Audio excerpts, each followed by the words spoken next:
For a long time, I've been warning you guys about Coinbase and BlackRock's paper Bitcoin attack. We've been talking about it for months, but I think something that might have happened literally today could be even more threatening to Bitcoin than Coinbase and BlackRock. Everybody's been talking about this brand new announcement that is forcing the two largest mortgage issuers in America, Fannie Mae and Freddie Mac, to accept Bitcoin for mortgages.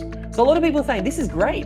This is a good thing. I can use Bitcoin as equity or as a down payment to get a mortgage. Sign me up. Where do I sign? Show me that dotted line. But this is the dotted line that I think not enough people are paying attention to. Take a little peek there at what I've underlined there with that big red line. I'm going to read it out for you guys because I think it's interesting. Each enterprise is directed to consider only cryptocurrency assets that can be evidenced and stored on a US regulated, centralized exchange, subject to all applicable laws. So I don't know if you guys are picking up what I'm putting down, but I think the master plan here is you dangle the carrot in front of Bitcoiners. You say, hey, you've been hodling your Bitcoin for a long time now. Here's this tasty little carrot. Put your Bitcoin on a centralized exchange and we'll give you a loan for it. And then you can go and actually sell your Bitcoin. You can liquidate some of that capital and you can go out there and buy a home. I think this announcement is one of the biggest pieces of news that I've seen in all of 2025. It obviously has the potential to be really bullish, okay? This genuinely does have the potential to be really bullish. But then on the other side of the equation, that language, it really kind of made the hair on the back of my neck stand up a little bit because there's a little bit of red flags going on there. Why do you have to put Bitcoin on a centralized exchange to get a mortgage? I don't get it. I don't like it. I think this is a story I want to watch as it evolves because I think it's a fascinating one. Everybody's talking about this and they think this is incredibly bullish. I'm not sold yet. I'm simply not sold. Obviously, real estate's one of the fastest growing markets in the entire world. Yes, I didn't stutter when I said it was $350 trillion in size. It is one of the biggest markets in the world. And again, don't get me wrong. I think this is interesting. I got a couple of takes on this though as well. I actually think this is somewhat inevitable. So think about this for a minute. The real estate market, I'm going to show you how big it is in comparison to Bitcoin. So this is showing us all the money in the world visualized. We can see Bitcoin here, very tiny, very small, insignificant. Today, it's worth about $2 trillion. Now let's scroll down. We're looking at the $35 trillion global money supply, $250 trillion of global debt. And then we got real estate. This website's slightly outdated, but you can see just how big the real estate market is when we compare that to the tiny little one block that Bitcoin is. This thing is rows of hundreds. It's insane when you think about it, okay? So Bitcoin is small, but it's growing very quickly. And again, we've kind of made the case here on the channel for a little while now that Bitcoin is going to drain the real estate market. This has been my hypothesis for a long time. I've ran the numbers. Out of that $350 trillion stuffed into the global real estate market, about $220 to about $250 trillion is a monetary premium. Okay, I calculated that by just looking at the price of real estate before 1971. So again, real estate kind of has this utility value. And, you know, before we blew up the global money supply and we started, you know, printing money out of the wazoo, it typically costs somewhere around 2 to 3 times the average person's income to buy the average size home. Now it's 7, 8. In Sydney, Australia, it's 21. You need 21 times the average person's income to buy that average size home. Average home's nearly 2 million Australian cuck bucks. It's pretty insane when you think about the fact that the average wage is less than 100,000. So again, like if you look before 1971, real estate was priced much differently compared to where it's priced today. Okay, which is why I think it's really interesting that we've seen this move now. And I think the timing of all of these things is really interesting. We can actually, we take a little bit of a peep at this. I want to dive into, let's call it maybe another controversial take. So I think the only way to stop a $350 trillion exodus out of that real estate market was to do this. Now Bitcoiners no longer have to sell their Bitcoin to go out there and buy real estate. They can actually use it as collateral. I do think this is a really interesting development. I think it's fascinating.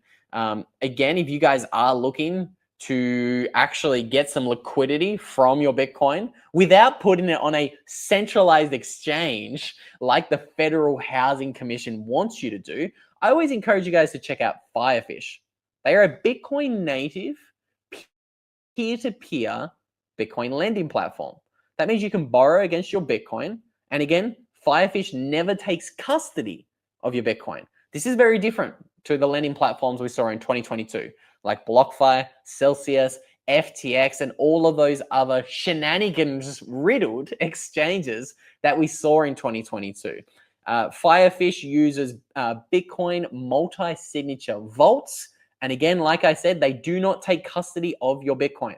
So again, if you are looking to actually borrow against your Bitcoin to buy a house, again, nothing I say on this channel is financial advice, but you can get 30% off your first loan with Firefish if you use the promo code linked down below in the description of today's video. That's Luke, all capital letters. It rhymes with puke. It's easy to remember. It's Luke, and that puppy will get you 30% off the fees on your first loan. So I highly recommend you check out Firefish, and I highly recommend you guys be incredibly cautious when the US Federal Housing Agency comes out and welcomes Bitcoin and says, yeah, you know what? We will accept your Bitcoin and quote unquote crypto for a mortgage, but you have to put your Bitcoin on a centralized exchange.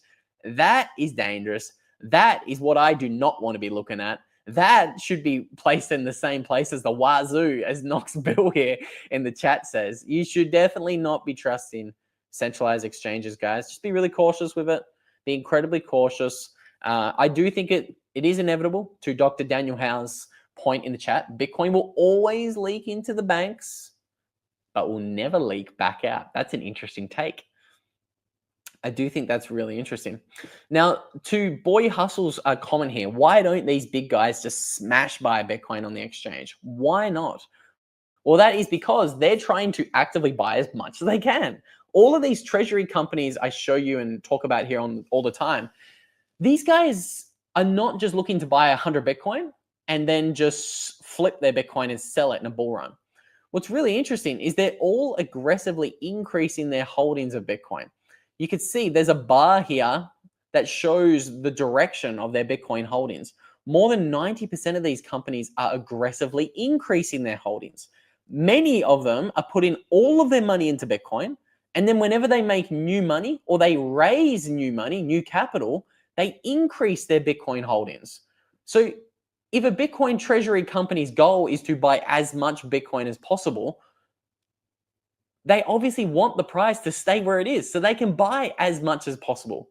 Okay, this is, again, one of the really interesting things we're seeing developing this cycle. It is not slowing down. It's accelerating. It looks as if, I think this is going to be the Bitcoin cycle for altcoins. Let me rephrase that. I think altcoins die this Bitcoin bull run, and I think the Bitcoin treasury companies is the new altcoin. It is the new kind of alpha, the beta. It is the outperformer. Now, again, I recommend you guys steer clear or just be very cautious with what you're buying. Again, I tell you guys all the time, more than 99% of my net worth is locked up in Bitcoin. It's off exchanges and it's in multi-signature vaults that I can't even spend if I wanted to. I need to go to multiple countries to be able to spend my Bitcoin. So again, from a safety perspective, that's what I recommend. Again, if you are looking to buy some Bitcoin, I always encourage you guys to check out what the Bitcoin Well is doing.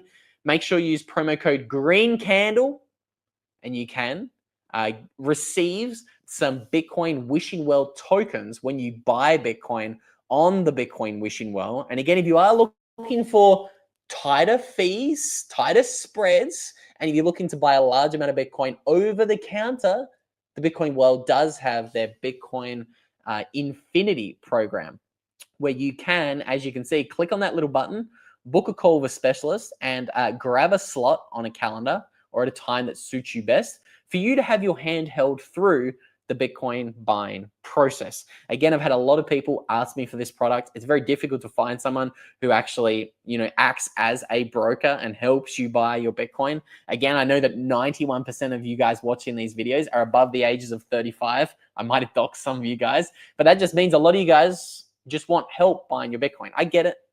Bitcoin's difficult to understand at first. I get it. I like to keep it simple though. You buy your Bitcoin, you get it off an exchange, and you put it in a hardware wallet, and you back up that hardware wallet the way it should be backed up. Which again probably reminds me to give a little bit of a shout out to the other show sponsor or show partner who I've actually been with for over a year now, and that is, of course, Stampseed. Again, I always tell you guys, do not write down your Bitcoin 12 or 24 words on paper. Stamp it into titanium. I think these plates from Stampseed are the industry standard when it comes to your precious Bitcoin backup. Again, your Bitcoin 12 or 24 words is incredibly precious. If you have it in your house with your hardware wallet, it's not the best practice. I know a lot of people do it, but if you have a house fire or a flood, or even if you just have a maid or a cleaner not understand what they're looking at or what is on that piece of paper and they throw it out, you could be screwed. Okay, so again, really take care of your Bitcoin backup. I have been telling you guys for a year now, get your hands on these titanium plates. I think there is no second best.